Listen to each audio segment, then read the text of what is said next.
Leslie? Mine.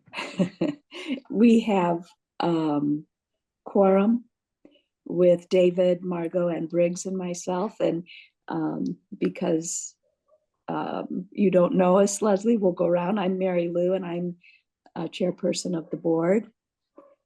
Dan, it looks like you're next.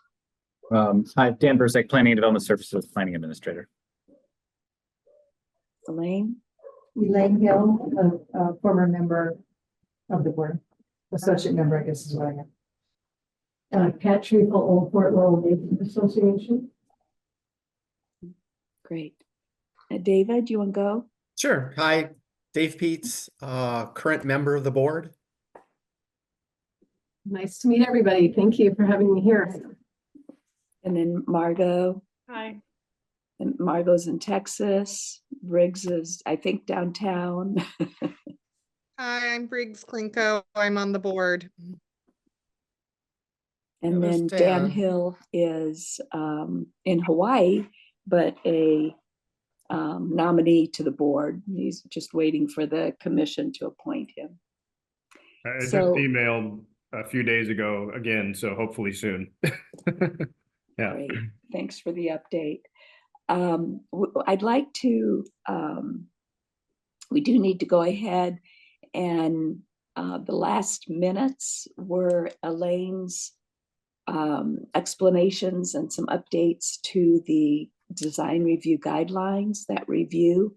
Elaine, did you have a chance to review it for accuracy? Yes, it looked fine to me.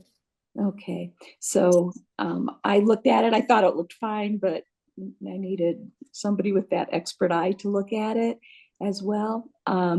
Board members, any other questions or concerns about the agenda from the October meeting? No. Can somebody suggest an approval? We need to approve. Motion to accept the minutes from the September board meeting. I think it's the October October. one. It is Actually, October. It was a mistake on the first agenda. It's actually the September meeting. I apologize for that. The September, not the October? So September 23rd, that's correct. We actually canceled the October meeting. If you, Mm, was wondering, yeah. it My feels mo- like it was sooner than that, but it wasn't. I'll Then my second. motion, yeah. Okay, I'll second the motion. all those in favor? Aye. Aye. Opposed? Okay, very good.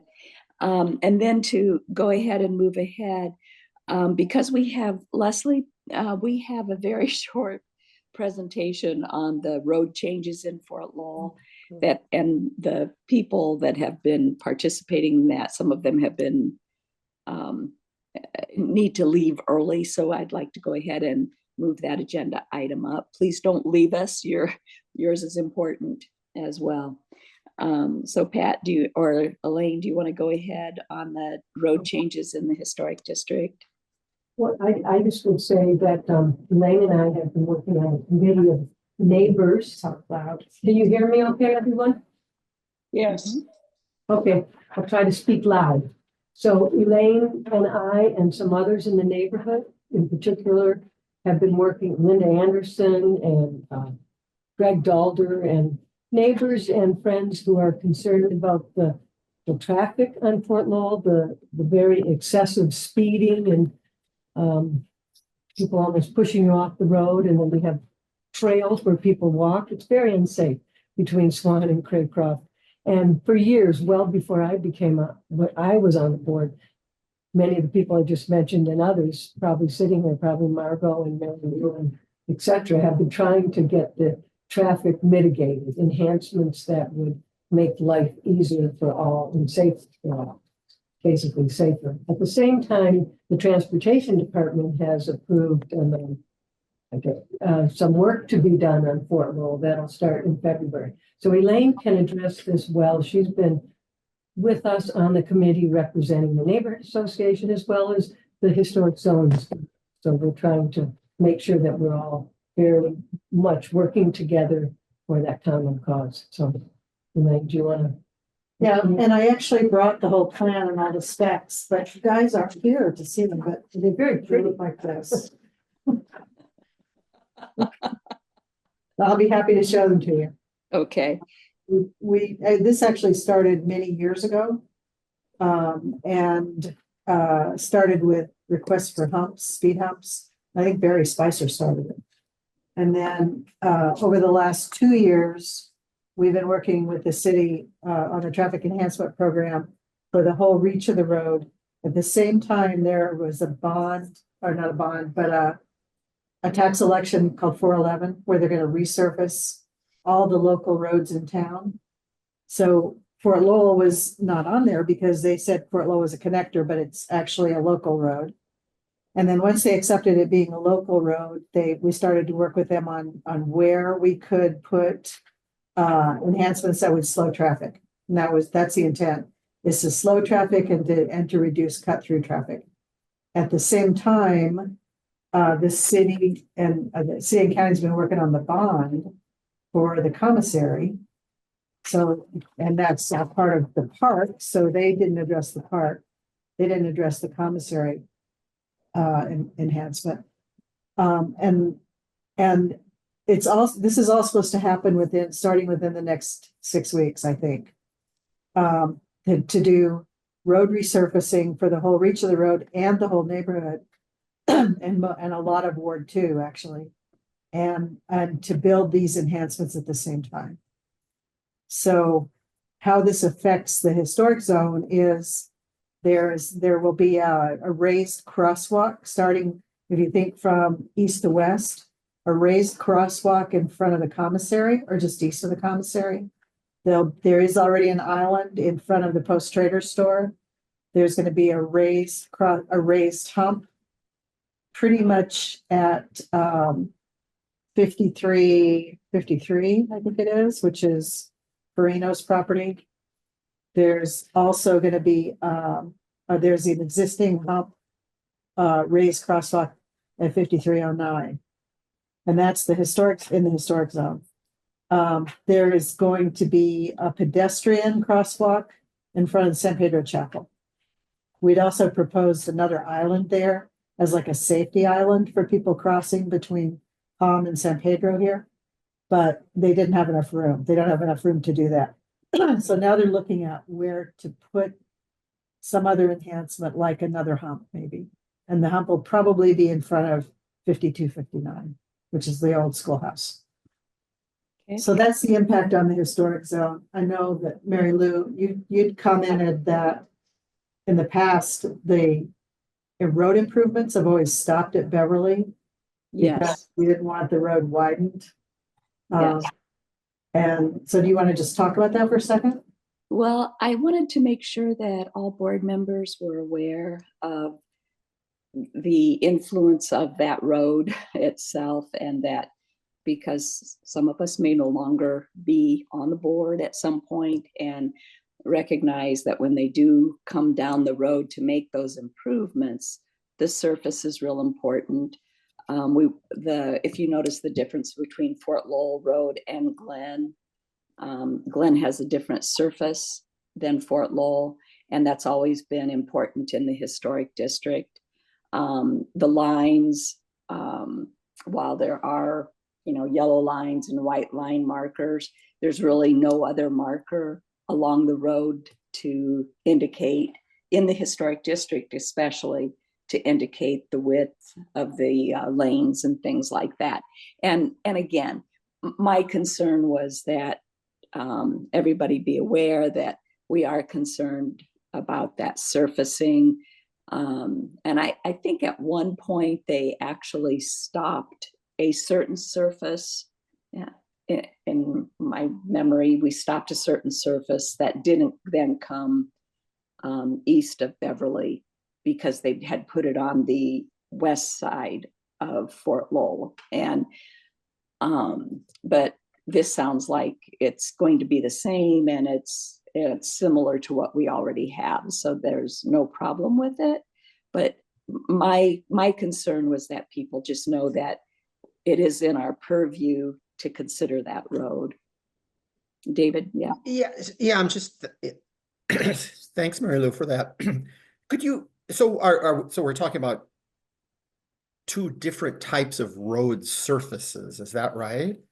Or what is the preferred, what has been the preferred road surface in the historic district portion of the road? Yeah, and it's really the idea that it would be this black tar and not like they've I think on Glen, it's almost looks like it's been coated and concreted and that is not I see. So what- not as kind of smooth and finished Formal. look, so to speak. Yeah. Oh, okay.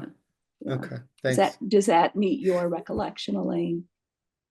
No, I don't know, because I wasn't aware that there was a different surface in the historic zone than there was Yeah. anywhere else. Yeah, and they used to put that extra coat of like rocks and little tiny rocks on it, Chip seal. the chip seal, and that stopped at the historic zone. Well, and the resurfacing is gonna be all the same all over town, as far as I know. And it's this recycled asphalt that they use now. Or it's recycled tires is what it is, actually. And it's supposed to be better. But that's also the purpose of the mitigation, especially within the historic zone, is to slow traffic down. I don't care if people want to come to Fort Lowell, but I don't want them to fly through here at 45 miles an hour to get to the Starbucks. Yeah, like they do on Glen. Yeah, Yes, yeah, that's true. and they do it. They pass you and swear at you as they're driving down Fort Lowell if you're doing the. Oh, The speed let me limit. add too, there are no enhancements of curbs, sidewalks, lights, none of that's being enhanced. It's strictly pavement replacement and humps and crosswalks. Great, great. And one new island at the other end. Oh, and a traffic circle at Orlando. And you know, the transportation department really worked carefully with us. We met with them, we talked about what our needs were. They talked about the feasibility of things, but they have been really, I would say, very helpful, which is sometimes surprising, but you know, they really were on board with us. And we also, and you may remember, had to pass a petition that had people sign up to make sure they were interested once we did the design. What was it? We got 80%. Yeah, we had 80% approval of all the people on Fort Lowell proper. Yeah, Which means yeah. and I think it sounds great, and the enhancements should surely help us, and it should make those crosswalks down by the commissary are very much appreciated. I'm sure Well, that that one came is from still, you all. I'm sorry, that one is still up in the air and we've got to talk to Jasmine about that. Because city transportation didn't want to do it because it's in the park, essentially. And parks didn't want to do it. Nobody wants to pay for it. So this is the problem. But so that's still an issue, but it's still in the plan. Okay. But I'll be Anybody else? happy. I've got all the documents and the specs and the heights of the house and everything, if anybody wants to see them. I you're- think so they'll be you're- welcome. The last time that we had traffic mitigation, it always takes a little bit of getting used to change, and all of those islands have developed into mature landscapes that are homes to birds, and it was such a positive outcome the last time it happened. I think this neighborhood's just been hungry for more of that outcome. So thank you for everybody and their hard work. Completing an ongoing project to slow the vehicles on Fort Lowell. But one thing to be said, get ready for some construction on the road. It's like, what did you say, 6 weeks, we think, or so? We don't know exactly when they'll start. It could start right away. It could start in March. So, Hopefully not the first of March. no, that's right. Hopefully not the 8th of March, but oh well. Well, Yeah, great. Okay. Thank you. Anything else on that from anybody? Thank you. Elaine, if you want to email it to me, I'm happy to post it with the rest of the materials, and then everyone can have a copy of okay. it. And if you have nothing else for the neighborhood association, I'll sneak away and let you continue. Thank you. Thanks, Pat. You're welcome. And I wondered, Dan, can we make a call to the audience at this time? I'm sure. Yeah, if you would like to. Okay. So, I'd like to do that. And Leslie, I will let you introduce yourself, but this is in regards to a sign in Fort Lowell Park. Yeah, hi, everybody. Thanks for allowing me to speak to you today. I'm Leslie Kontowitz, the Executive Director of the Santa Cruz Valley National Heritage Area. I did prepare a brief presentation, hopefully brief, for you. Let's see if I can share my screen. Is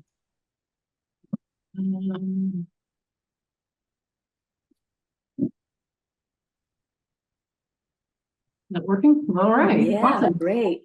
So, yeah, I thought I would do a brief overview of the National Heritage Area. It is basically the backbone is the Santa Cruz River and the Santa Cruz Valley watershed. There are 62 National Heritage Areas across the U.S. They are designated by Congress, so it takes an act of Congress to designate a National Heritage Area. And they are places where natural, cultural, and historic resources combine to form a cohesive, nationally important landscape. Where we have a cooperative work agreement with the Department of the Interior, and our contract with them is managed through the National Park Service. We do receive federal funding and appropriations every year, but we have to match those appropriations dollar for dollar. So it's important for us to find community support. Luckily, it doesn't all have to be cash, but it can be through volunteer and in-kind services. One important distinction about National Heritage Areas, they do not assume any ownership of land or federal controls. So it's all locally, it's all a grassroots, local, community-led effort. The National Park Service only makes sure that we are doing the work that is approved in our management plan that was approved by the Department of the Interior, and that we are using the federal funding appropriately. Our journey started back in 2001, around the same time that the Sonoran Desert Conservation Plan was getting underway and approved. When that happened, a number of people who were involved in that thought, you know, we could move forward and write a bill for a National Heritage Area. So they did a feasibility study in 2007. Representative Grijalva introduced the bill to the House of Representatives. It passed in 2009, and then it went to the Senate, where, if you remember the fun little schoolhouse rock where all bills go to die. Honestly, the Heritage Alliance thought the bill was dead, and they dissolved the Articles of Incorporation, actually passed it over to the City of Gastronomy. And then in 2019, in an omnibus bill, we were approved, and overnight we were surprised to learn that we were a designated heritage area. So that was pretty exciting. In 2022, our management plan was approved by the Department of the Interior, and we were really given the green light to move forward with additional funding. It is 3,300 square miles. This map indicates the boundaries of the watershed, so it's really follows the contour of the high points and encompasses a number of communities within that area.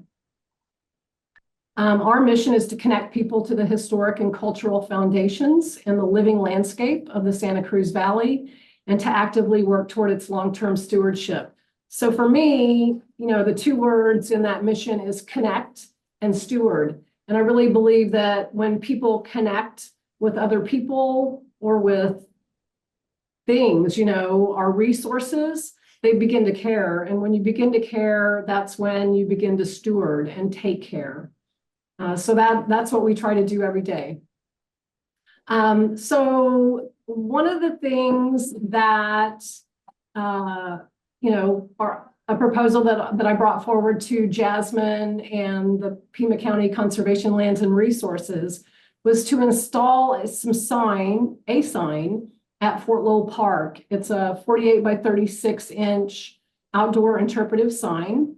It would use our National Heritage Area branded layout, which I will show you. It would provide context. We have 11 storylines, and it would provide context. I was thinking for US military posts along the Mexico border, which is the full storyline. We would probably shorten that within the sign. But in looking at all the signage that's already at the park, it seems that it would make sense to really talk about the history of the site before, during, or after the post was established. Because I feel like there's already a lot of really good signage on the park grounds, within that master plan, and we don't need to recreate the wheel. Our proposal is to cover the design and fabrication of the sign, and then work with the advisory board, the neighborhood association, the city, the county, to create the museum, to create the story that we tell on the sign. And if everybody keeps track of their time becomes our match to the dollars that we spend to do the fabrication. And then if the city could handle the installation of the sign, that would be also another partner match. Let's see. So the objectives for us, are to connect people to the heritage of the site, form collaborative partnerships with the community and the stakeholders right here in this surrounding area, and then to satisfy our management plan actions. And I list a number of them there. So obviously my job is to go through that 500-page management plan and try to start checking off the boxes, right? And this would check off a few boxes. This right here, this sample is the layout and branded design that we've used for 3 previous signs that we've installed. This one is at Historic Canoa Ranch. It features the storyline Sky Islands and Desert Seas, but it also touches on Native American lifeways in that region, as well as the Spanish and Mexican frontier along the Santa Cruz there. All of the signs include the map and a basic sort of placeholder statement about the Santa Cruz Valley National Heritage Area. And then it generally will also include a list of other experiences in the area that people can enjoy. Something nearby within, 15 to 20, 30 minutes from here within our storylines. This is a sample of the sign in the town of Patagonia being installed. So you can see it's a pedestal sign, sits, I don't know, about waist high, and then arcs up from there, 2 posts that go in the ground, and then it has this stenciling along the back here. And here's a sample of the one at Steam Pump Ranch in Oro Valley, and where you can see the stenciling across the back. So our proposal originally was, US military posts to be the focus, and maybe that still is. But the story, I think, to me, the story, after spending a lot of time reading the interpretive signage that's already there, the story is about, why did the US military choose this location, and what makes this location special, either historically or within the value of the landscape. This is a list of all of our 11 storylines. So there are 4 storylines in the natural category and 7 storylines within the cultural category. And I highlighted here what I thought might be appropriate for this sign, but that's certainly up for discussion. Obviously, the military post, streams in the desert, the Rito, the Pantano wash that washes, that flows through here were both significant, though they don't run perennially like the Santa Cruz used to. it's still a significant part of the watershed. Native American lifeways, the Hardy site is an area that I noticed needs some attention in terms of the current interpretive signage that's there. And then the Spanish and Mexican frontier, certainly the neighborhood around the area, I think is a story that needs to be told. And, you know, there's in terms of US-Mexico border culture and how this region attracted so many different cultures, you know, I think that's another story that could be told.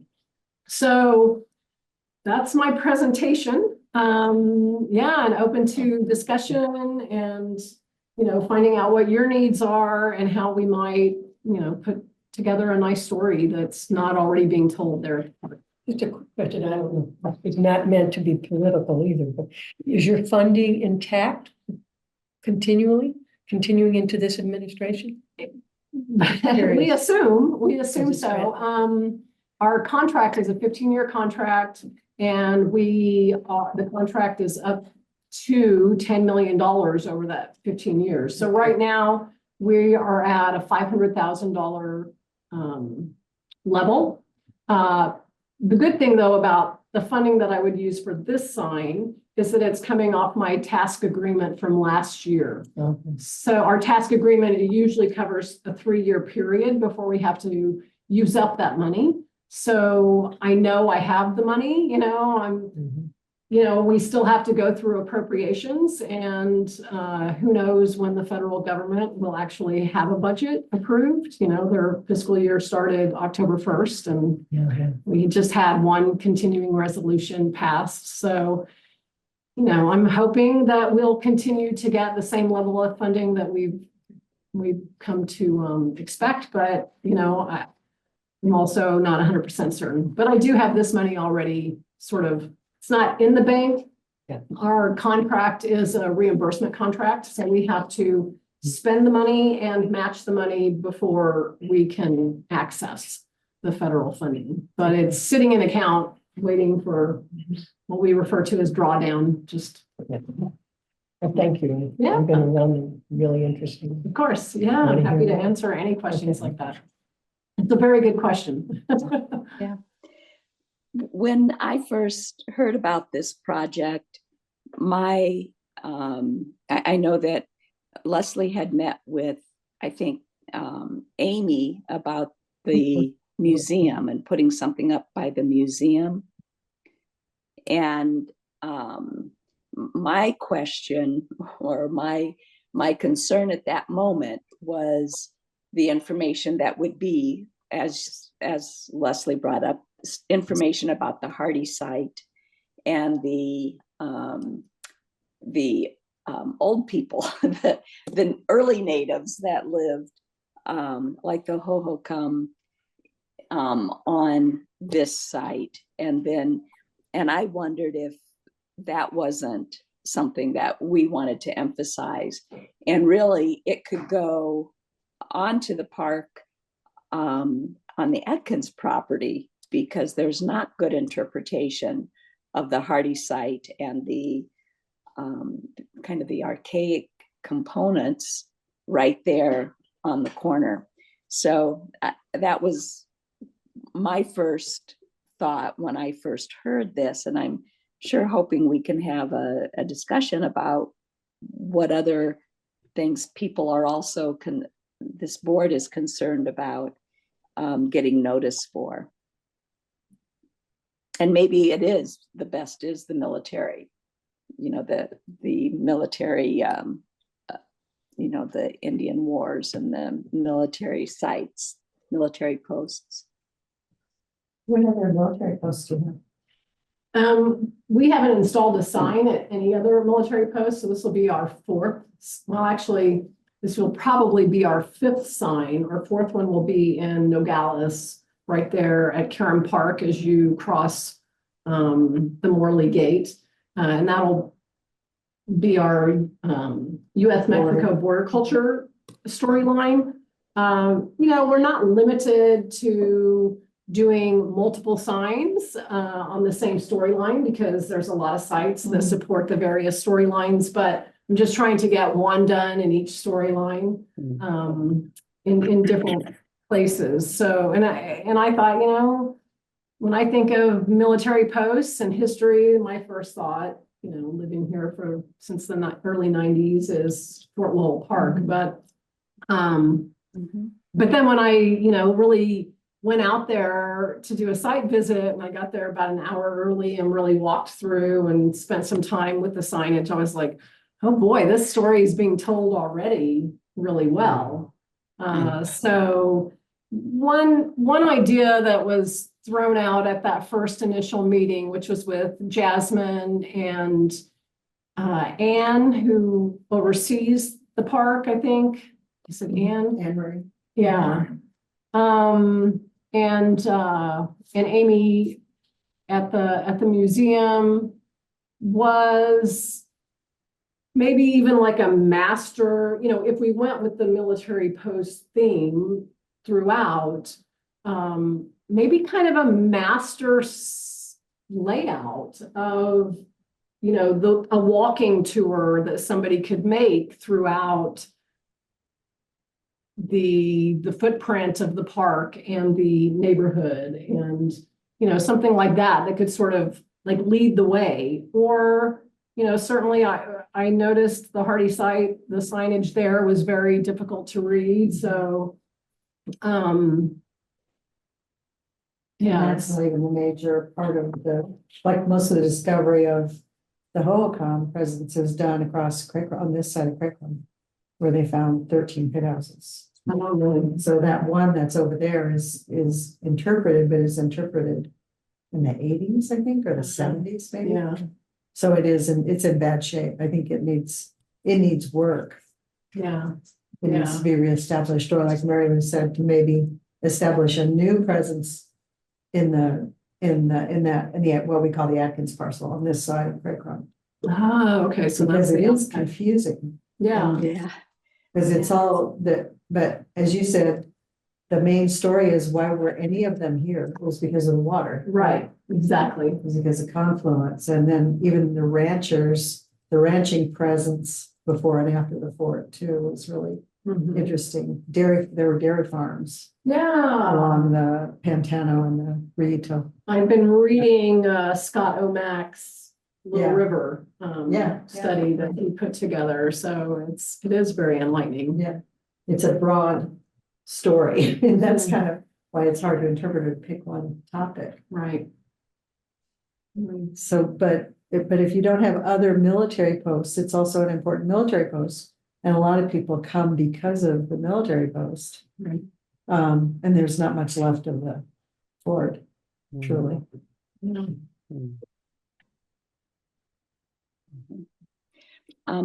Leslie, I wondered if you would stop sharing your screen. Sure. And the only reason is that then I can see everybody. And I have to admit that is my chosen view.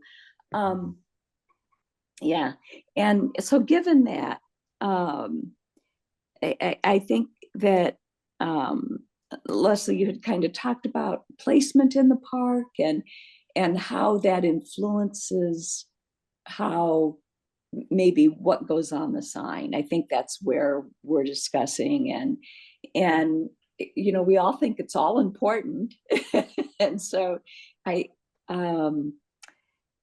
don't know.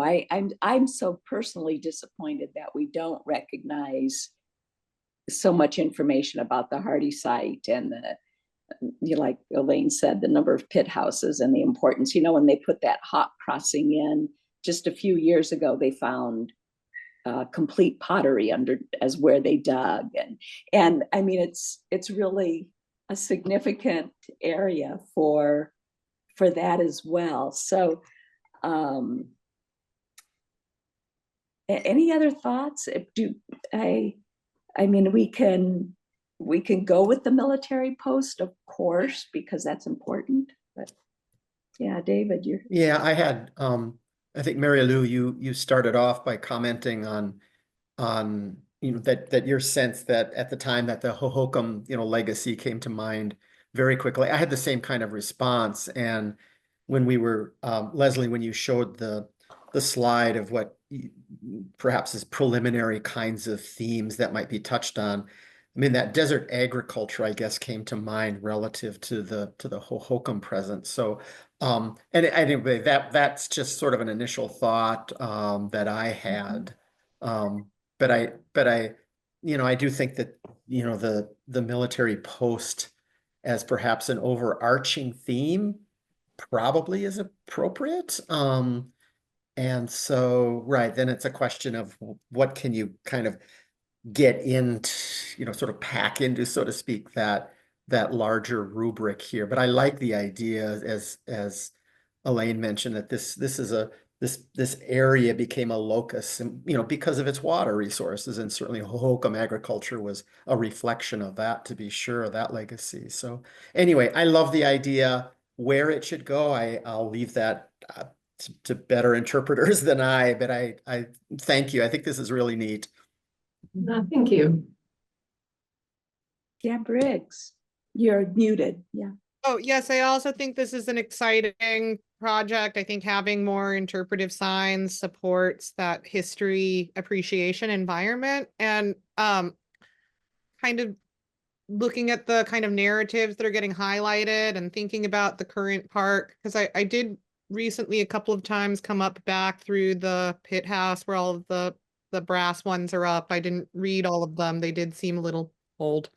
But the idea that there is a new parking lot affiliated with this park opening that is across the street from the most restored of all of the Fort Complex buildings that is owned by the city, which is the Post Trader store, which people theoretically are going to be interacting with in a commerce and cafe environment, or gallerias, tasting rooms. This is all coming together with the idea of the commissary being a public space again. So to me, it kind of makes sense to have, thinking about the narratives that you've already highlighted, that those could maybe find a home at the entrance of the park. That's the new entrance of the park. You mean on the west side? Yeah, to clarify, that's on the south side of Fort Lowell on the old historic Atkins property, Mhm, and across the street from the commissary. mhm. And which most people who will use the commissary will be parking there, my understanding, and using that crosswalk that we just discussed earlier that's still getting sorted. And so they'll actually be kind of on an interpretive path, like you were mentioning, to quest for their coffee. Mhm. What's a conversation having Jasmine too? Yeah, about that space. About opening that. Because that's all fenced off right now. My only reluctance about that is that, yes, lots of money has been poured into that property, including significant building structures going up, and it's been closed to the public for many, many, many years. So the commissary, I've seen the work getting done. I do think it's going to happen, but it's to me, it does seem slightly a risk.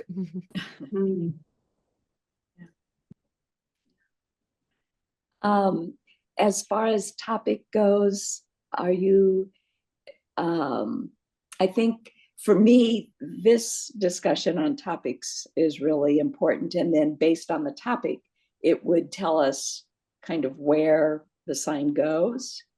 And Leslie, do you think it's something you can do where you do emphasize the Hohokam people and the military post? Is that possible in one sign? Yeah, I mean, most of the signs, the only sign that's really just sticking to one theme or storyline is the one in Nogales. And mainly because that one is bilingual. And so we have 50% less space, more than 50% less space, because we are translating all the words. So that one is going to be 100% dedicated to US-Mexico border culture. But all the other signs kind of start with the main theme of the site. So for instance, Steam Pump Ranch, the main theme of the site is that this, used to be a ranch, but, here's what came before the ranch. And it talks about the Native American life, the archaeology that's just north of there, and Honeybee Canyon, and in different archaeological sites, Romero ruins. And then it talks about, the desert farming and the water, and how the CDO, water rushes off the mountains and flows into the Santa Cruz. So it talks more about, it's not just about the one theme, it's about, why that site exists in the way that it does today, and what made it important before and after, and how you can interact with it, and what's nearby, and how you can go. So it can, we can layer over probably up to 3 or 4 storylines. So you have your main storyline, and then you have these supporting tertiary stories that you tell. Yeah, good. We don't want to get too many, because then you don't have enough words to actually, usually we can only get safely about 600 words on a sign, which is not very many. No. Yeah, and without, people don't want to stand there for forever and read, they want to look at a picture, they want to read a few words, and then they want to move on and get their coffee, as Briggs said, but Yeah. But you can also use it to direct them to the other signs that you were talking about. right, yeah, like a bit of a walking Or tour into the into, museum, yeah, yeah. like an overview, could be one way of doing it. And then if there's a really important story you want to continue to tell, we can always create QR codes that Right. lead to, a website, a web page that tells more of the story. Okay. I would like to take some kind of vote and approval for this project, and have it include the topics that we are concerned about. I think at this time, until, as Briggs, with your good point, we don't know how the Atkins property is going to be open, but at any minute we might find out that there's really going to be an opening there for us to place such a sign, and it would be the only sign, I think, on that site as of now. And so that would really be critical. On the other hand, it may end up to go back by the museum, which is where I think you had originally selected. Is that possible, that the location can be undetermined? Yeah, we don't have to, the thought is to bring together a subcommittee of sorts that would work to create the content. So as I, suggested, somebody from the Historic Zone Advisory Board, somebody from the Neighborhood Association, Amy or a staff member from the museum would be good. Perhaps Scott O'Mac from Conservation Lands and Resources, since he really understands so much of the history, and any city, a person from the city. So, representatives of the stakeholders not wanting to get too large, because when you get a committee that's too large, then you can't make any decisions. But, I'm fine with not walking away with a location that's determined, and having more of a conversation and another site visit to, because when you say the Atkins site, like, I went to the Hohokam interpretation. If that's the Atkins site, then it's not. So I'm not quite sure I know what the Atkins site is. So, I think another site visit would be appropriate to walk around and really talk about what the possibilities are. Yeah. Okay.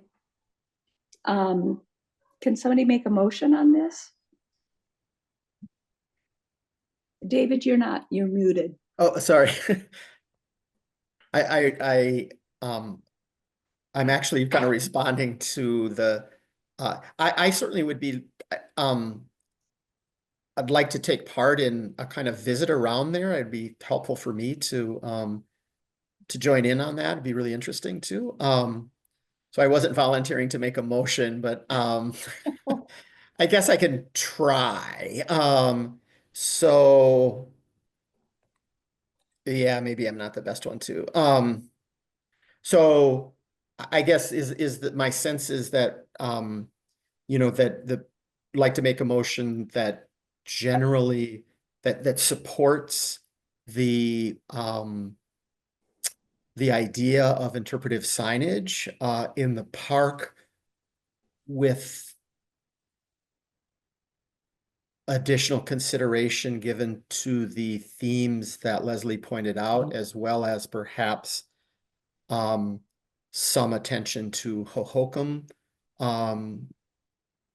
civilization included in that suite of themes.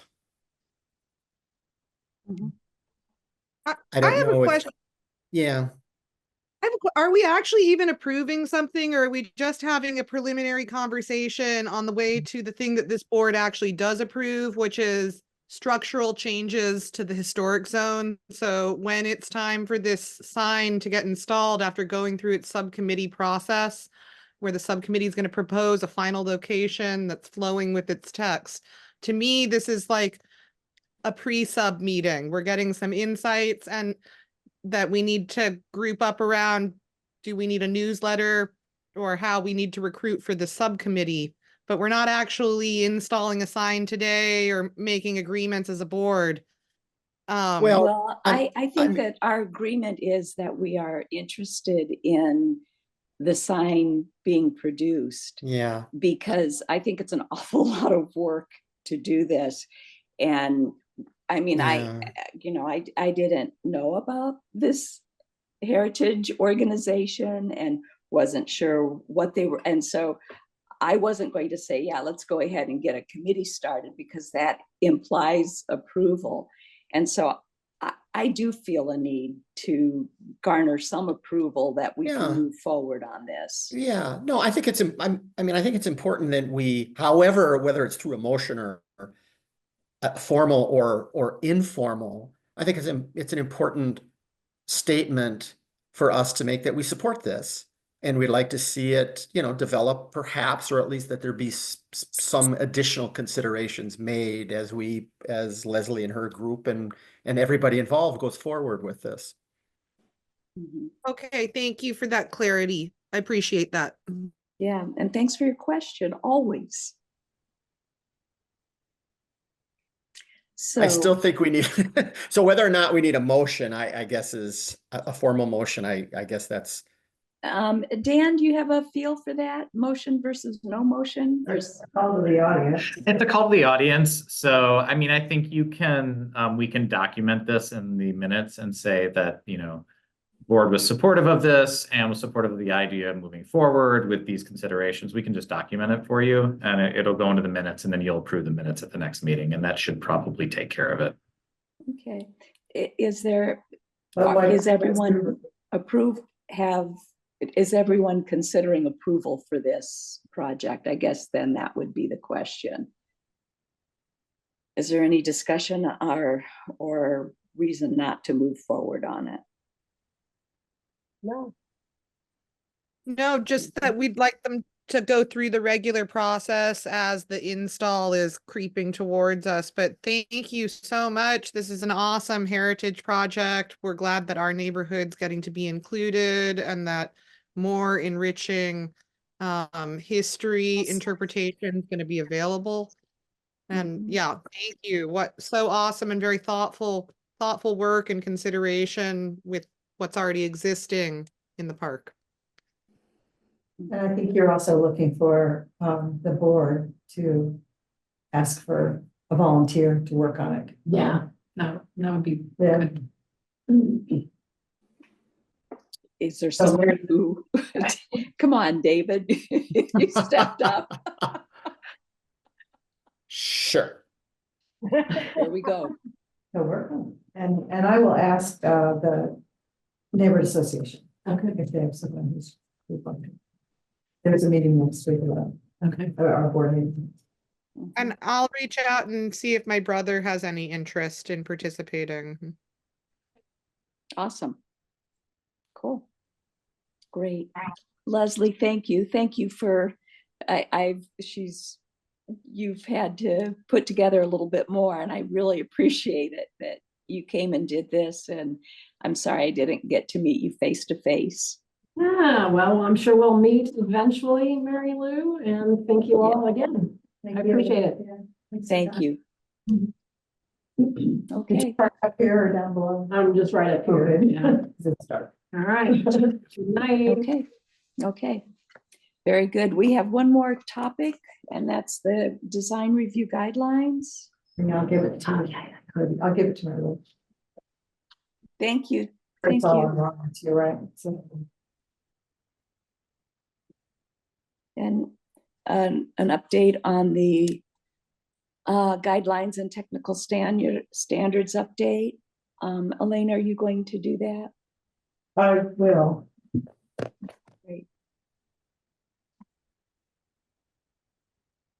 So I have 2 more copies of the brochure or the map. This is the map, so it's actually the map. Yeah, Yeah. the map in there and the things. So I have 3 of these. It's someone one. I'll get one to David.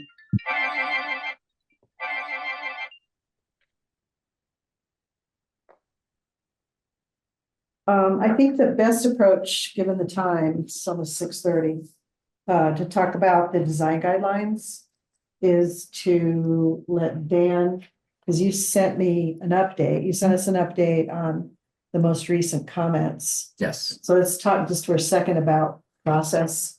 sure. Because those changes, I've made some of the changes Okay. that you recommended. Mhm. And then the next step is to get the board to actually go through these documents. Yeah.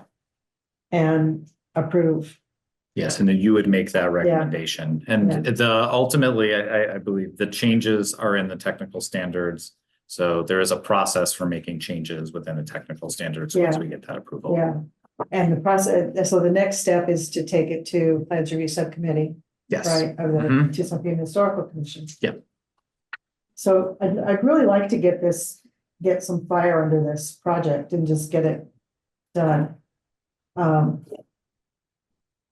So I made some of these changes. I also made, and most of it's just language changes. Instead of saying should, it's recommends, and there's some other things, some other specifics that were changed that I don't think need to be re-reviewed by the city anyway. But the outstanding things, if we want to just look at the document that you sent, the most Sure. recent document Of course. you sent, with Mhm. the second round of comments. Yes. I'm gonna pull those up for you. I can do so. Let me find it.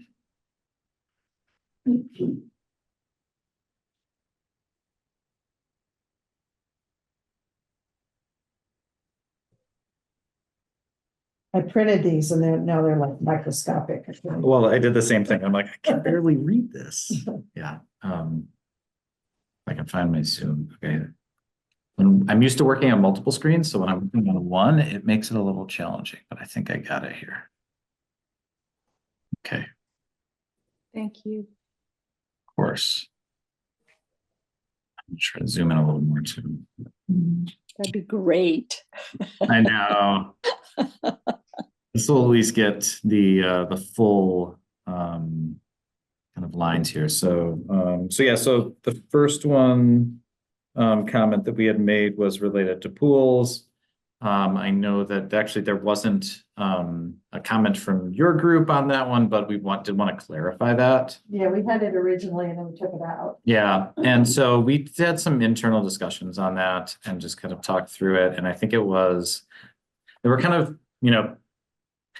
there wasn't a lot of kind of agreement at one point on pools and if they're a structure or whatever, but we do believe that it would go through the HPZ review after looking at it again, if there are structures such as fences to comply with. So it wouldn't specifically be for the pool, But if there, and there generally are fences that are associated with those pools, those structures would actually go. So if someone had an existing fence, Yes. they wouldn't, their pool wouldn't get removed. That's But correct. who would decide that is the question. I mean, It would be the zoning administrator. no, I mean, not at that level, but on the, if I have a fence but no Mhm. pool and I want to put in a pool, Mhm. who determines whether I need a historic review on my pool?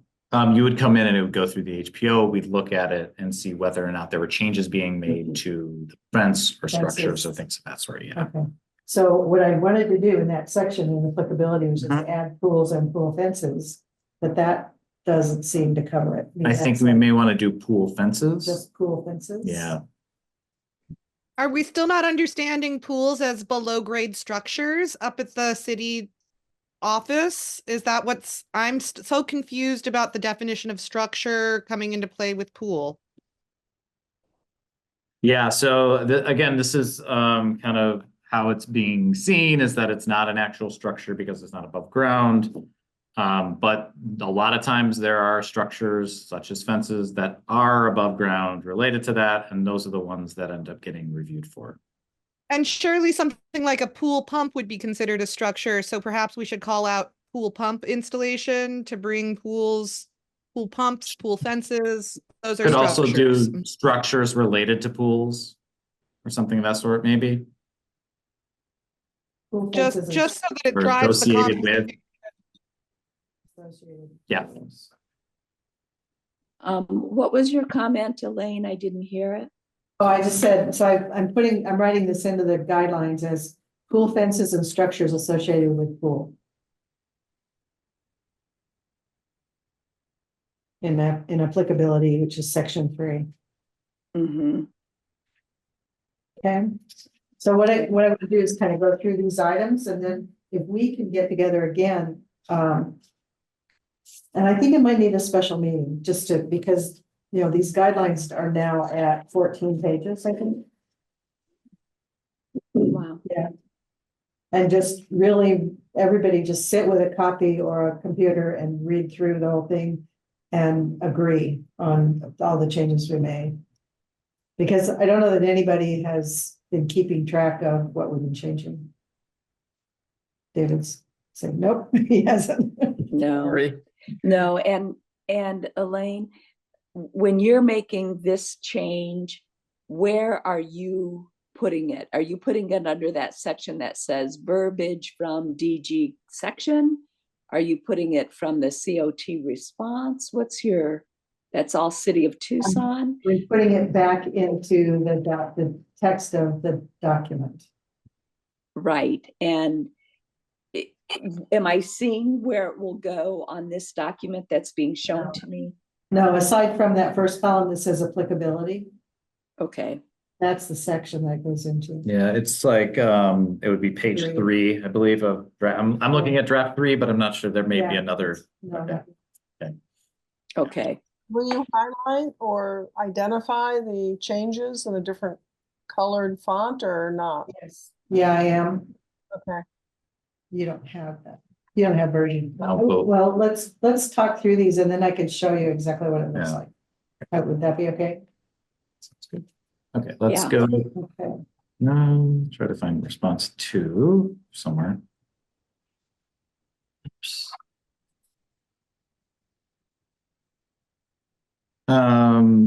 Okay, and this is kind of similar on a few of the ones related to stuff and development zone.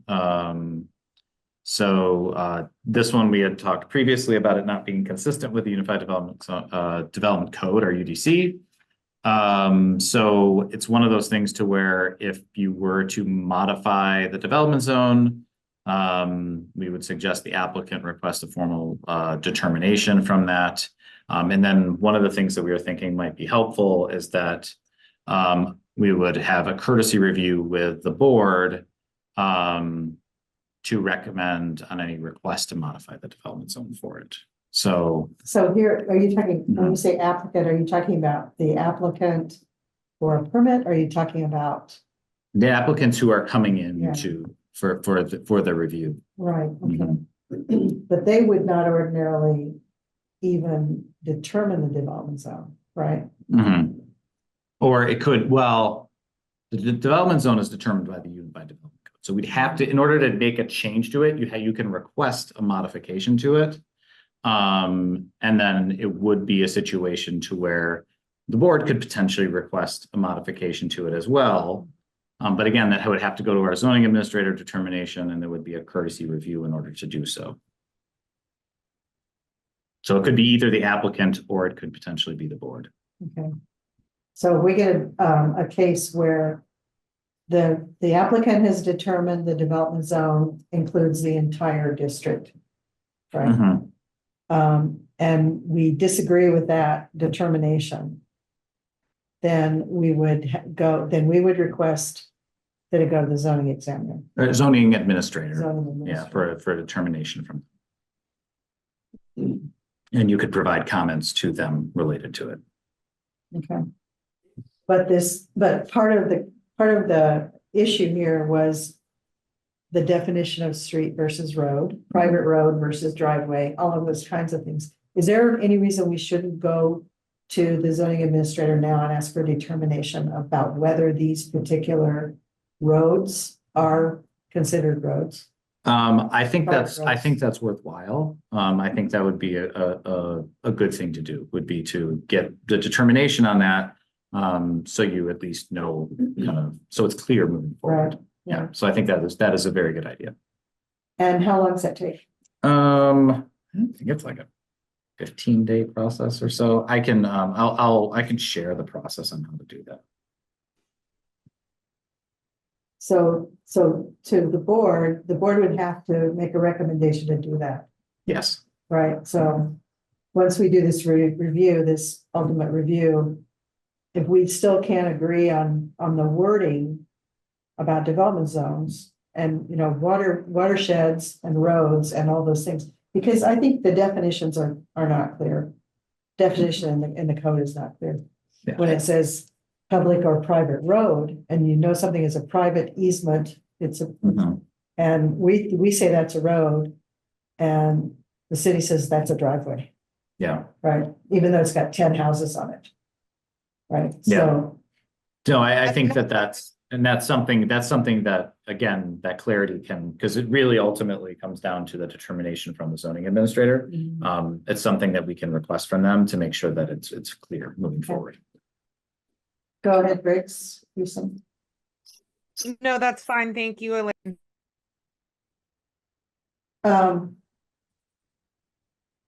So could we proceed, with this review and get it through the process into the code? I guess in 15 days, it would, if it got turned over that fast, it would be okay. We could kind of leave those as outstanding issues, approve the rest of it, go to the zoning examiner or go to the administrator, get the determination, and then change the final things that are still a problem. Yeah, I mean, anytime before actual approval or anything of that sort, I mean, you could come back and make a change to it later. Yeah. Before we go through and make those final changes within the technical standards. So you Okay. could move forward with it. And then if you feel that it needs to be adjusted, and as you learn more about it, 30 days down the road or 15 Right. days or whatever, you can always go back and make additional changes. But we have to go through the same process. You'd have to come back and make a Peer change. Approval, city Yeah. approvals, And the city, department approval. and I will say that the technically, like, the technical standards aren't one of the most challenging ones to make changes. Like, Unified Development Code is very challenging to make changes to, because it requires mayor and council to provide direction to staff. Staff has to do a whole bunch of public outreach. It goes through our planning commission. It would go through all the necessary boards related to it, have public hearings, et cetera. This really would be, yes, the advisory board, PRS, and then ultimately it would be the PDSD director would make a recommendation to the city manager, would sign off on it. Okay. Yeah. Any comments, questions?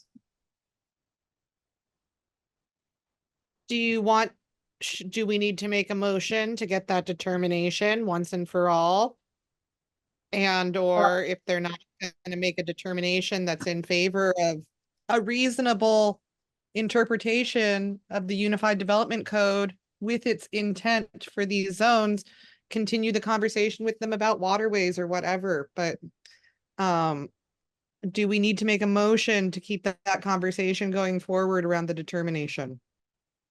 I think if we come to a conclusion that we have 3 issues that need determinations, then we take all 3 at once. Understood, thank Good. you. Yeah, that would be my request.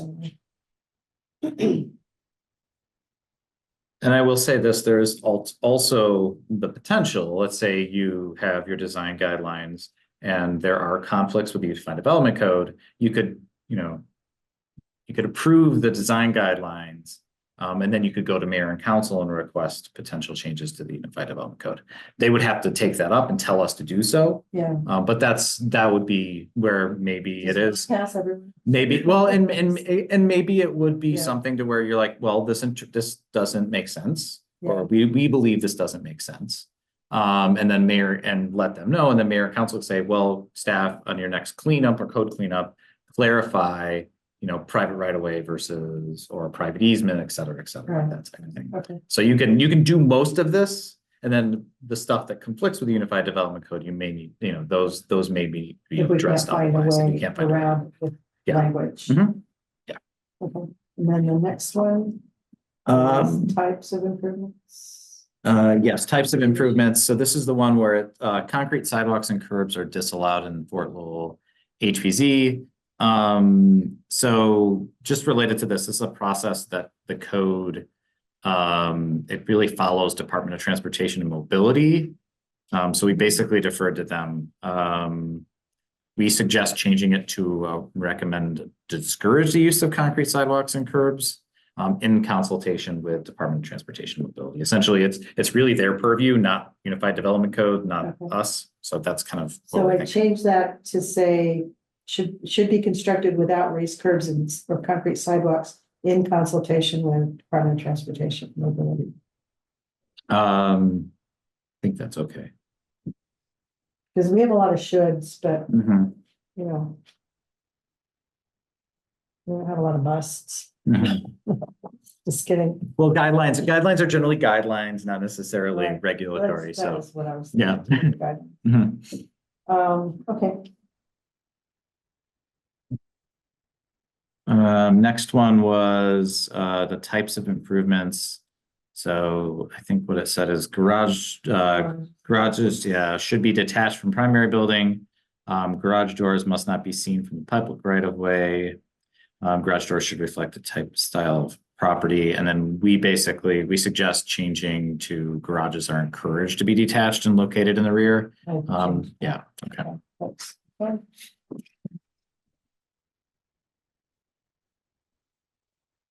Two more, which I think are also related to development zone. Frustrating start. Yeah. So again, this is down to the Unified Development Code. There's, that's pretty much set by the UDC. So you can't specifically exclude structures that the UDC specifically says could be included. This would be another one of those situations to where there could be that zoning administrator determination, similar to what we had talked about before, and then you could make a recommendation on those, why it should be excluded to the zoning administrator. We just said that these were guidelines and we're saying that this height is recommended not to be used. I'm not understanding why making this recommendation in the guidelines continues to be in conflict. We're specifically saying this is a great building to compare yourself to. Everything about it's wonderful, except it's got a singularly unique height, and you shouldn't really compare to that because it's singularly unique. This is a suggested guideline. If somebody wants to submit a proposal that's as tall as the Trader Store, it might go through an appeal process with the mayor and city council again. But I'm not clear what the issue is here. The issue is that it's specifically excluding something that is allowed within the definition. You can potentially say, we recommend, that, if you can figure out a way to do a recommended language that talks about scale and doesn't specifically exclude the property, I think that makes sense. But that's the issue on this one. But this is a UDC. It's a unified development And code what about issue. the next one? Because it's in the same section. Yeah, Uh-huh. that one is, there are no contributing historic properties within development zone.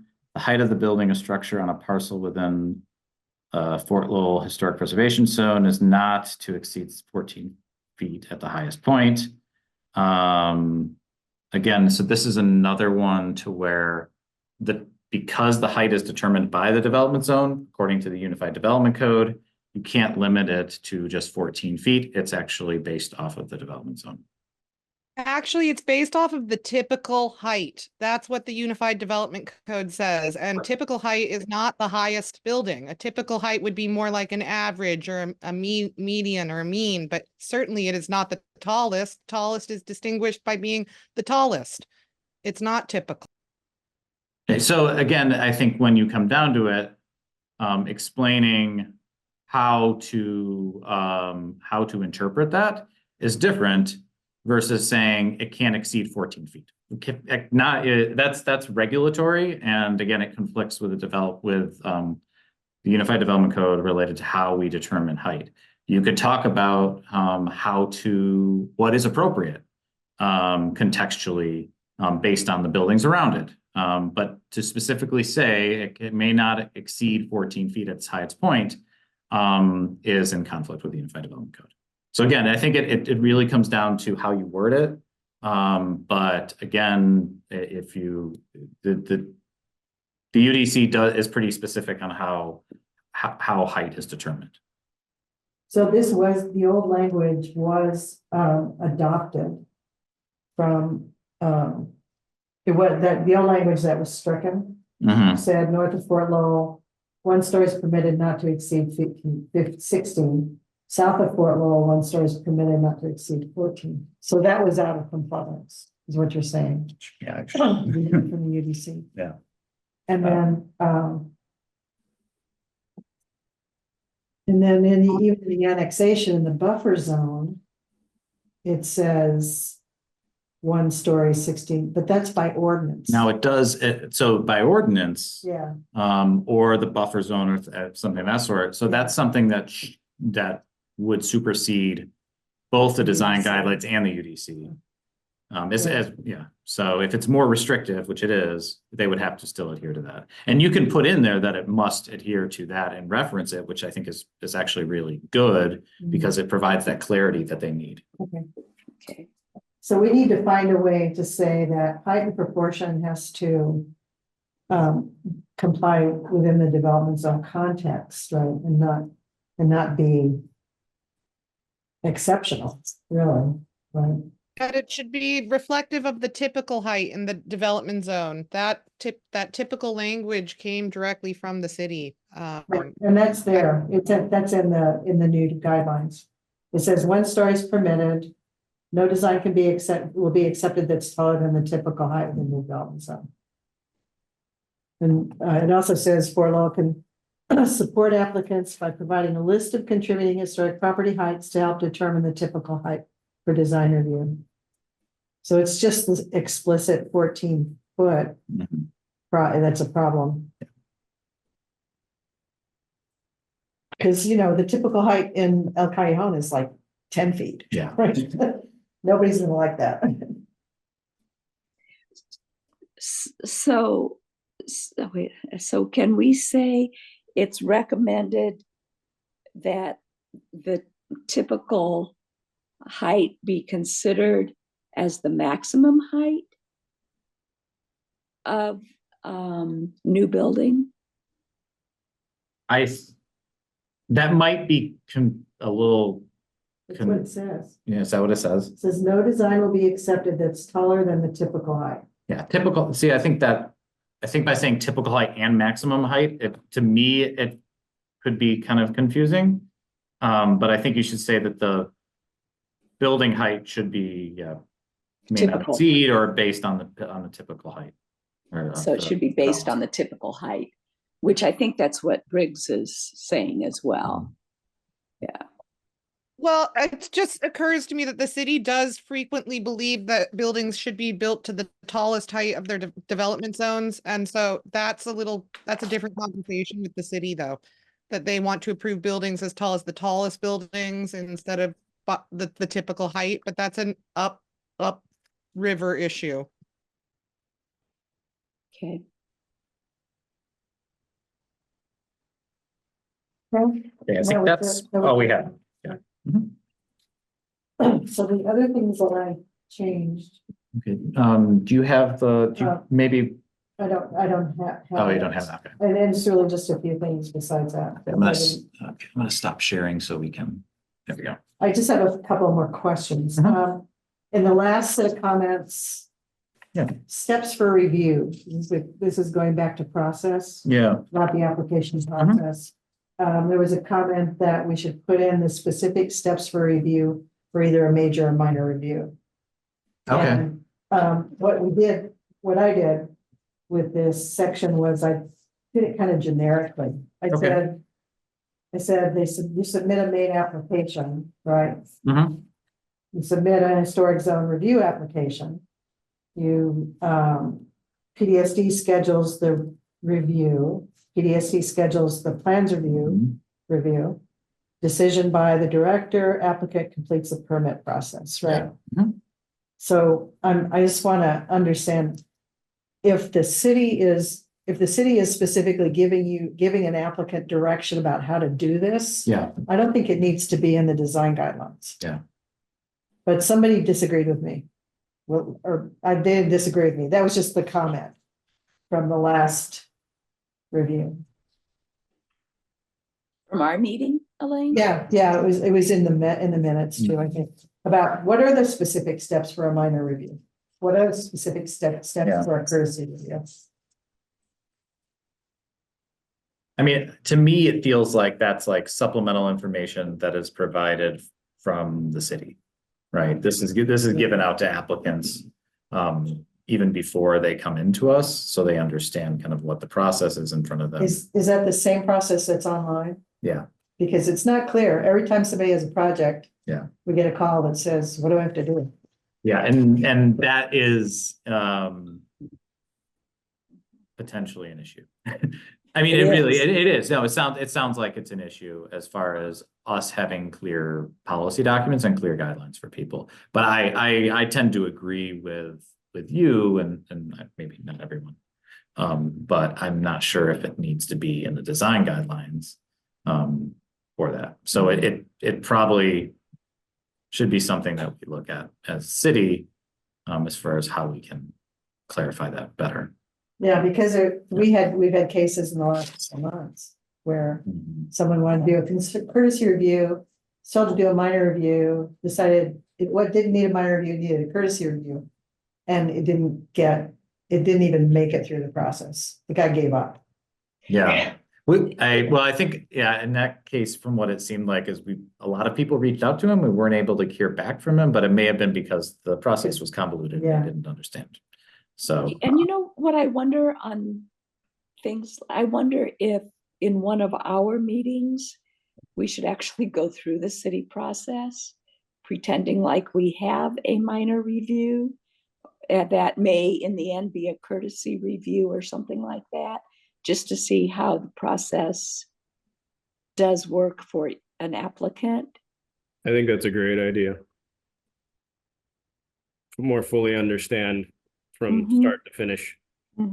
Yeah. Yeah. And I'd like to see that. I think, you know, everybody's had little pieces of it at different times, but, you know, and if it's changed since I did it last time, I'm not going to know how to do it. So that would be good. Okay. yeah, I like that idea. I wonder, and so would it be more of a just kind of explanation of, you know, what is a courtesy review, what is a major review, what is a minor review, or it's more just taking like a minor review starting it from the from the beginning and kind of just bringing it through. Yeah, take one through.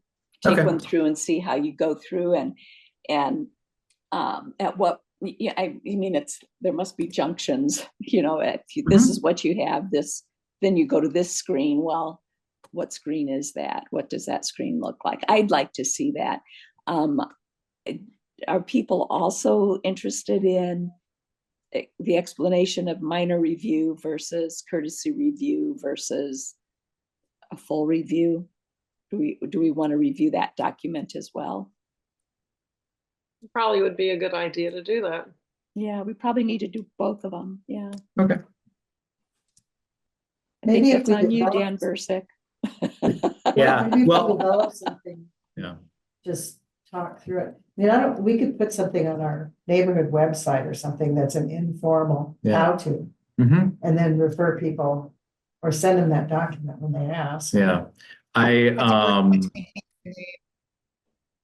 like that idea. And I wonder, so maybe once we kind of, I guess, get through this, we can kind of maybe the next meeting or something we go through and we can go over those different processes, see what documents we have and see what's, understandable from the group.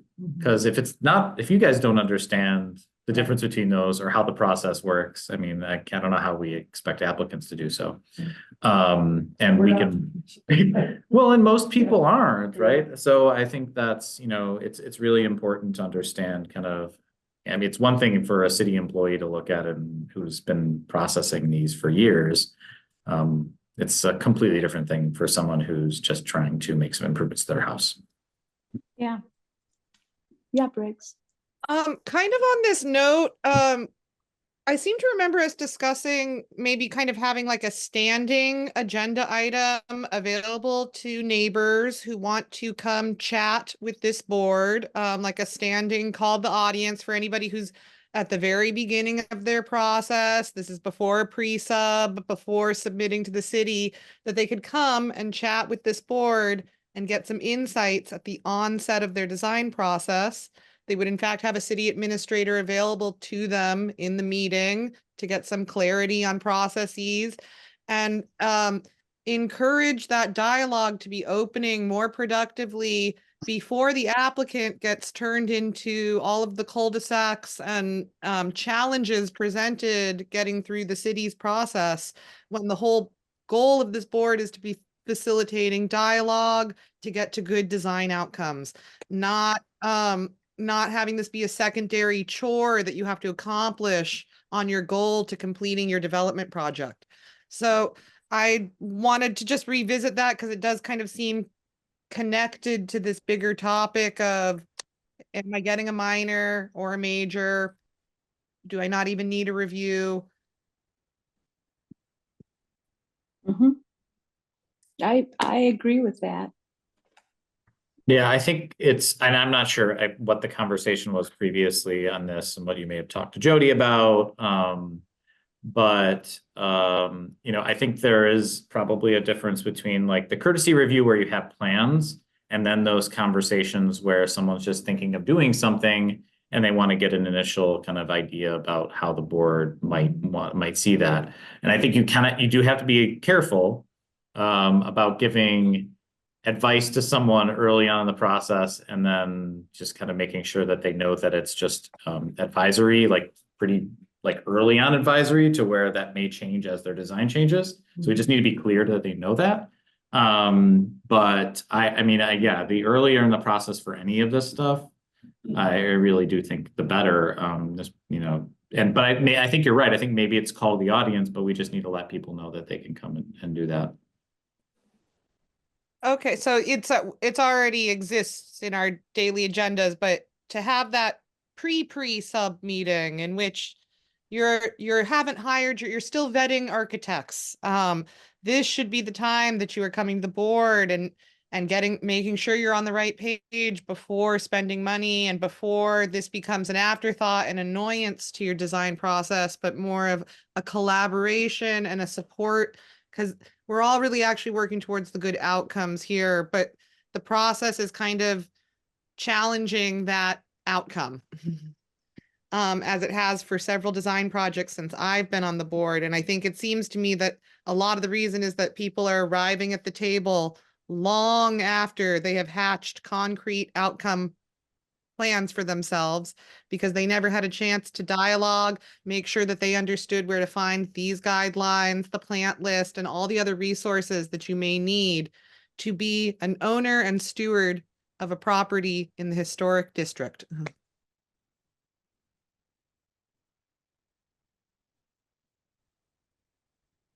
Okay. Okay. Anything on do we need to make any motions or anything on the guidelines tonight? Well, let me talk about one other thing that Okay. came up that I haven't really addressed and need advice on. Windows. Windows are problematic. And I think all the historic zones are having trouble with windows. So our problem with windows is that what it currently reads right now, double hung, I'll just read it. Double hung or casement divided light wood frame windows are the most historically correct. Vertical dimension should be greater than horizontal. Multiple narrow windows are preferred to large pane windows. A variety of window dimensions and asymmetrical placement is common. Painted steel casement windows with divided lights are common. And then the next part, we have vinyl clad, aluminum or synthetic windows are not allowed. Depending on the style of the building, windows are placed toward the outside face of the wall or recessed into the wall. So the issue is that we had a recent case where they were required to install double hung windows. Those windows are not, they're double hung windows, but they're not like any windows you've ever seen in Tucson. Really? They're the weirdest windows. So there's no, it's how do you say, this is what a double hung window with the proper configuration should be. No weird windows. Yeah, no weird windows. I started to draft it. Let me see what I got out when I started to draft it. But I believe we had also asked the city for visual reference at this juncture in the design guidelines, similar to some other places in the design guidelines that have visual graphics that better explain what a double hung window is. Yeah, it's entirely possible that a graphic representation of this might help. We would have to probably get our design professional or someone to maybe help with that. I don't think we have the in-house expertise to do so, but that could help. We did need to get an understanding of exactly what that should look like, because I don't think currently we don't have that in here. so No, but there were junctures where Go ahead. there were a couple different junctures in these guidelines that Corin had indicated that it would be possible to have some visual, like graphic to support the text, similar to the map that occurs in the guidelines. So I attended the West University review at the PRS, and they talked a little bit about it, but their language about windows has to do more about replacements. So what I was going to do is talk about or add a sentence that says the size and shape of windows, whether new or replacements, must maintain the size and shape of window styles found in the development zone, including the widths and profiles of mullions and muntins, number of panes, and the wood trim that frames the window openings. It still doesn't say, you know, good old double hung windows from 1913. Here's what they look like. And they have those little, I don't even know what they're called architecturally, but the little cutouts on the sides. Like they're a picture, but, and like you said, Briggs, maybe a picture is what we need. And we say, yes, this, not this. I don't know. You could do it. Yeah, images might be even better than just kind of drawings of stuff or something, that sort of illustrations. But this was going to be a juncture of collaboration that the city was going to support us, a volunteer board, with your resources to help us get these graphics into this guidelines. I mean, if you want to provide some examples to us, we can kind of help to do so. We just, I think we would need to know exactly kind of, what are the ones that, I don't know what these weird looking double hung windows that you're talking about look like, but I think that, some examples of what we don't want and some examples of what we do want. And then, we can work on getting something that would illustrate that. And if there are other illustrations as well, that you think would be helpful, we can work on that as well. Well, I think I can get somebody like Alan Scott to draw up some windows. Some double hung windows, either single hung or double hung windows. I don't think we care if they're single hung. Do we double have hung. pictures in our previous design review guidelines of those double hung windows? No. No. So anyway, that's an issue and replacement. I think a lot of people want to, they're sold on replacing windows. But they don't think to replace the same style of window. And so if they're replacing them and they do architecturally, historically correct replacements, they look pretty good. You can't really tell that they're not wood, even if they're aluminum clad. Yeah. And that's another question is aluminum clad windows. Yeah, I know West University does allow for aluminum clad.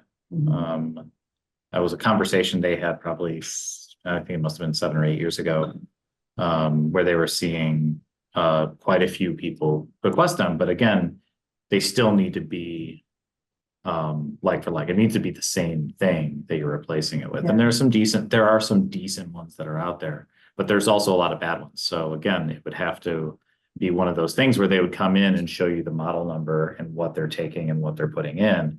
And then you would go through and approve those. Yeah, if they even tell us before they do it. Well, that's a whole different issue of people going and replacing windows without actually bringing them to the board. But I have seen it work pretty well, and they do hold up better to kind of a lot of the elements that we have here in Tucson. They can't be painted though, can they? I mean, they have to be bronze or black or. I'd have to, I think, yeah, I'd have to look and see whether or not you could, I think you can powder coat them. About the aluminum windows.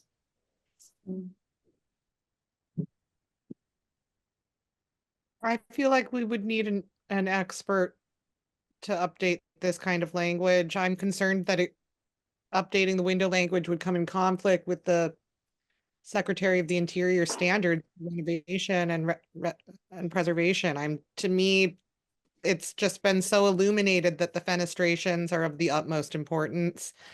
It costs a little bit more to change your windows when you own a property in a historic zone. That's just the way it is. You'll probably get a longer lasting window. I will say this, that when we did make the change with West University, they consulted with SHPO. SHPO was supportive of this, that as long as that you can do so in a way that is consistent with the Secretary of Interior standards. So it is possible in doing so, but again, it's really up to you and your board and what you guys want to allow for.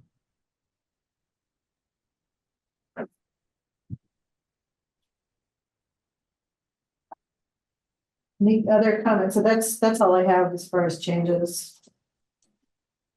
Incredible work, Elaine, as always. Why aren't we done? Okay, and before we are finished, I do quit that, Dan. I need to make a nomination of Elaine Hill onto the Historic District Board. As she has attended many meetings as an associate, I sure would like to have her on board as a voting member again.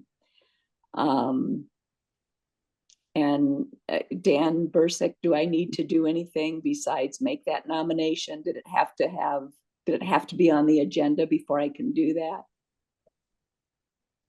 that? Staff updates. I'm just going to do it then. Why don't we just do it, and then if we have to bring it back to do it again, we will. Does that sound okay? And yeah. I can go and check on it because I'm not entirely sure what the actual rules are for this board. Okay, so as I nominate her, I do think we need to make a vote so that she can go ahead and submit to the city again that she's coming back on the board. All those in favor? Aye. David, I. Thank you guys, Aye. but Yeah, okay, Elaine, you don't get a vote. I was So, gonna say, I'm sorry I declined, but no, do you really? No. no, I mean, no. Okay, okay. I have to always work. So if you would please go ahead and work towards making yourself a I'll go through the permanent. application process. I'm gonna go through the application process anyway, because I want to do a project at my house. So You're is gonna Mark. do both then. You have two applications. You can recuse yourself when it's your Yeah. house, but I still would like to have you on the board, so please. Okay, great. I will not be So here. Mary Lou, can I request that we set up a special meeting to do the design guidelines sometime before the end of the month? Or maybe our next meeting is just to read the design guidelines and make a motion to approve them? Yeah, I think that's great. I have to tell you, I will not be here after the 18th of January until like the 8th of February. So given that, we could meet, it would have to almost be meeting next week or meet in February. If you want me there. On the other hand, I'm not sure I'm the biggest contributor to this. I'd want to make sure that Briggs can be there and Margot can be Yeah. there and David. So Yeah, will be legitimate. Sorry, I'm plugging in my computer. and David, you would lead that meeting. You'd be the chair of that meeting, okay? Thank you. That in and of itself should speak to a February meeting. I'd be willing to do one in 2 weeks to leave the regular monthly slot open for they do seem to trickle in as the timeline goes by, and then it's like, oh, our great idea to do this exercise is actually going to start with an hour of reviewing someone's project. So I would be okay adding one more. I'm not huge on adding meetings, but I would do it so that we can bring this to completion if other people want to set aside that time that applicants couldn't step in on this process moving forward. I'm not aware of any cases, are you aware? Yeah, so you're looking at January 20th, and if there's nothing new for the 27th, you can cancel the 27th. How does that sound to the members? I will not be here on the 20th. So how does that sound to those of you? Going to the inauguration, is that one? Tell me again? Are you going to the inauguration? No, I'm leaving the country, but so the 20th, the meeting for the 20th? Dan has a question about the 17th, or what about the 17th? Yeah, That's that way you can attend, yeah. That's a Friday. I leave the 18th. No, nobody's a fan? No. Thank you though, Dan. I'm okay on the 20th or the 27th. Oh, Yeah. maybe we should just keep our normal meeting time then. Maybe I'm jumping the gun. Sorry. That would be my preference, but I'm All right. Once a month is a lot already with all the extra homework. Okay, so the 27th, you'll meet on the 27th, not the 20th, which is So the I'm regular gonna- date. And if, I'll update everything I have so far and send it, and we'll get it posted. okay. Okay. Great. Thank you all. Thank you. Yeah. Thank David, you. hope you feel better. and same to you. I hope you do as well. Sorry about Yeah. that, but Briggs, glad you were able to get here. Yeah, I'm sorry I couldn't be at the chapel tonight. I did want to invite everybody to Piano Bar at the Coronet tomorrow night downtown, where we're going to gather around a live piano and sing along, or you can do a solo. So anyhow, you're all invited to dinner, theater, unrehearsed entertainment from 6 to 9 tomorrow at the court. Thank you. Thank you, Margot. I understand you're in Texas. Take care. I'm going to be here for a while. Are you? Okay. Well, appreciate your attendance. Dan, thanks for interrupting the Yeah. vacation. Yeah, yeah, geez. Dan Bursick, thanks for adding this in. Thank you. Of course. No, Yeah. thanks, everyone. Thank you. Appreciate it. Thanks, Good night. everybody. See you on the Bye. 27th. Bye all. 27th.